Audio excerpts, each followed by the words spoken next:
বাড়িটা তখনও আধো ঘুমে। ব্যালকনির দরজাটা খুলতেই ঠান্ডা হাওয়া এসে গায়ে লাগলো। রাতের সেই অন্ধকারটা ধীরে ধীরে সরে যাচ্ছে, আর তার জায়গায় ফিকে নীল আলো ভরে উঠছে আকাশে। দেবৃতু রেলিং এ হাত রেখে বাইরে তাকালো। নিচে গাছগুলো স্থির দাঁড়িয়ে, পাতার ফাঁকে ফাঁকে শিশির জমে আছে। পাশে এসে দাঁড়ালো অম্বরীশ। ভোরের আকাশটা অদ্ভুত সুন্দর, গাঢ় নীল থেকে ধীরে ধীরে হালকা, তার ভেতরে হালকা গোলাপি আর সোনালি রেখা। দূরে সর্ষে ক্ষেতের হলুদ তখনও পুরো জেগে ওঠেনি, তবু কুয়াশার আড়ালেও রংটা আলাদা করে ধরা পড়ছে। হাওয়ায় কাঁচা ফুল আর ভেজা মাটির গন্ধ। এই সময়টায় প্রকৃতি যেন নিঃশ্বাস নেয়। দেবৃতু আনমনে বলল। ব্যালকনির সামনে শাল গাছটা দাঁড়িয়ে আছে চুপচাপ, পাতায় পাতায় শিশির। ভোরের আলো পড়তেই টুপ টাপ করে ঝরে পড়ছে। পাখিরা একে একে জেগে উঠছে। প্রথমে দোয়েলের ডাক, তারপর শালিক, তারপর দূরে কাকের গলা। সেই শব্দগুলো মিলেমিশে ভোরের নিজস্ব সুর তৈরি করছে। কোথাও একটা শঙ্খ বাজলো, মৃদু, দূর থেকে। অমরিশ ধীরে বলল, এত কিছু ঘটে যায়, অথচ আমরা কিছুই দেখি না। ব্যালকনির রেলিং এ একটা প্রজাপতি এসে বসলো, ডানা মেলে আবার উড়েও গেল। সরস্বতী পুজোর সকালটা যেন প্রকৃতি নিজেই সাজিয়ে রেখেছিল। দূরে কোথাও শঙ্খ বাজছে, সেই শব্দ বাতাস ভেঙে ভেসে আসছে কানে। নীল আকাশটা এত পরিষ্কার যে তাকালে চোখ জুড়িয়ে যায়। সূর্যের আলো হালকা কোমল, কোনো তাপ নেই, শুধু উষ্ণতা। বাতাসে কুয়াশার শেষ ছোঁয়াটা এখনো লেগে আছে, আর তার ভেতর দিয়ে ভেসে আসছে সর্ষে ফুলের কাঁচা গন্ধ। মেঘহীন আকাশের নিচে দূর দূরান্ত জুড়ে ছড়িয়ে ছড়িয়ে সর্ষে ফুলের হলুদ সমুদ্র। হালকা বাতাসে ফুলগুলো দুলছে, মনে হয় যেন মাটির বুকের ওপর রোদ ঢেলে দেওয়া হয়েছে।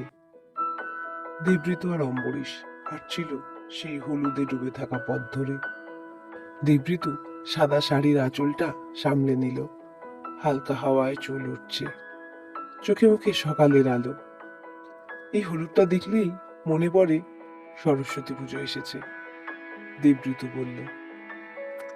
তাদের চারপাশে মৌমাছির গুঞ্জন, প্রজাপতির হালকা উড়ে যাওয়া। কোথাও একটা শালিক ডানা ঝাপটালো, আবার একটু দূরে দোয়েলের ডাক।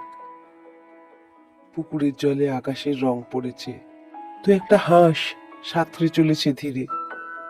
জল ছুঁয়ে থাকা শালুক পাতার ফাঁকে ফাঁকে সূর্যের আলো ঝিলমিল করছে। অমরিশ বলল, এখানে এলে মনে হয় পুজোটা শুধু ঠাকুর ঘরের ভেতর নয়, চারপাশের প্রকৃতিতে ছড়িয়ে থাকে সরস্বতী পুজো। সর্ষে ক্ষেত পেরিয়ে তারা ঢুকে পড়ল শালবনের ভেতর, আর পাতার ফাঁক দিয়ে পড়ে থাকা আলো। বনটা ঠান্ডা আর শান্ত। দূরে কোথাও কাঠঠোকরার শব্দ, আবার কোথাও নিস্তব্ধতা। অমরেশ শালের গুড়িতে হাত রেখে বলল, এখানে দাঁড়ালে সময় থেমে যায়। সর্ষে ক্ষেত ছাড়িয়ে এলে মাটি বদলে যায়, নরম শ্যাওলা ধরা। শুরু হয় শাল বন। লম্বা গাছের সারি আকাশের দিকে উঠে গেছে, গাঢ় সবুজ পাতা। পাতার ফাঁক দিয়ে আলো পড়ে মাটিতে গোল গোল ছায়া এঁকে দেয়। এখানেও বাতাসটা ঠান্ডা, সোদা মাটির গন্ধে ভরা। পায়ের নিচে শুকনো পাতা ভাঙার শব্দ। প্রকৃতি যেন ফিস ফিস করে কথা বলছে। বনের ভেতর দিয়ে হেঁটে যেতে যেতে হঠাৎ রং বদলে যায়। শালের সবুজের মাঝখানে পলাশের আগুন রঙা উপস্থিতি। ডাল ভর্তি লাল ফুল, যেন শীতের শেষে বসন্ত নিজেই আগুন জ্বালিয়ে দিয়েছে। নীল আকাশের পটে পলাশের লাল আরো উজ্জ্বল হয়ে ওঠে। বাতাসে ফুলের পাপড়ি নড়ছে, আলো ছায়ার খেলা চলছে নিরবিচ্ছিন্ন।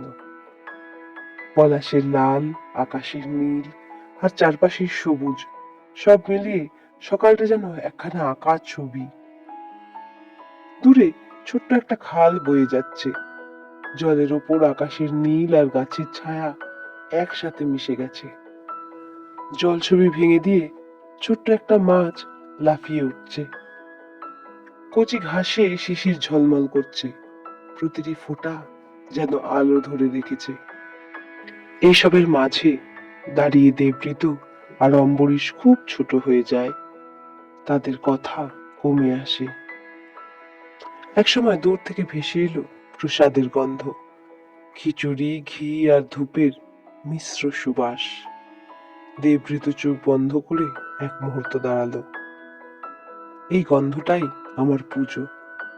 অম্বরীশ চারপাশে তাকালো, আকাশ, গাছ, জল, আলো। তার মনে হলো এই সকালটা কোনো ছবিতে ধরা যাবে না, কোনো শব্দে পুরো বলা যাবে না, তবু জমে থাকবে মনে।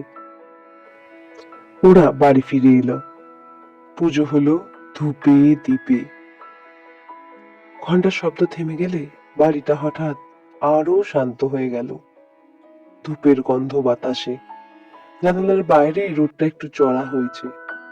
দেবঋতু দেবীর সামনে রাখা বইগুলো একবার করে ছুঁয়ে প্রণাম করলো। অম্বরীশ চুপচাপ পাশে দাঁড়িয়ে। চলো ছাদে যাই, অম্বরীশ বলল। আজ আকাশটা খুব পরিষ্কার,